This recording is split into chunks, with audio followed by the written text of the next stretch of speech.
میرے محترم بھائیو، جسم پہ جتنی خشکی آتی ہے، آپ نے کبھی بھینسوں کو دیکھا ہے؟ بھینسوں پہ خشکی آ جائے تو اس کو سرسوں کا تیل پلایا جاتا تھا، اور اس کی سکن کیسے خوبصورت شائننگ والی ہو جاتی تھی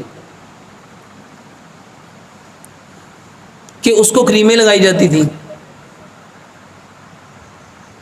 بھینس جب دیواروں کے ساتھ اپنے آپ کو رگڑتی ہے، درختوں کے ساتھ اپنے آپ کو رگڑتی، خارش ہی ہوتی تھی نا، اس کو دوائی دیتے تھے کہ تیل لیتے تھے؟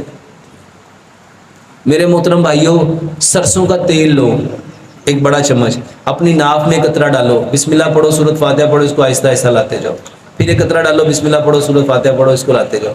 اپنے کھانوں میں سرسوں کا تیل لے کے آؤ، اپنے اچار میں سرسوں کا تیل لے کے آؤ، اپنے پراٹھے سرسوں کے تیل میں بناؤ۔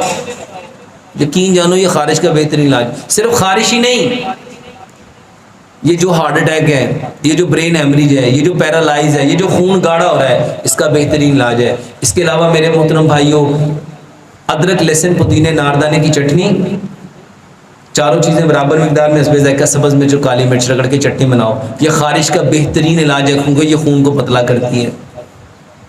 اس کے علاوہ گڑ کی سکنجوی بناؤ،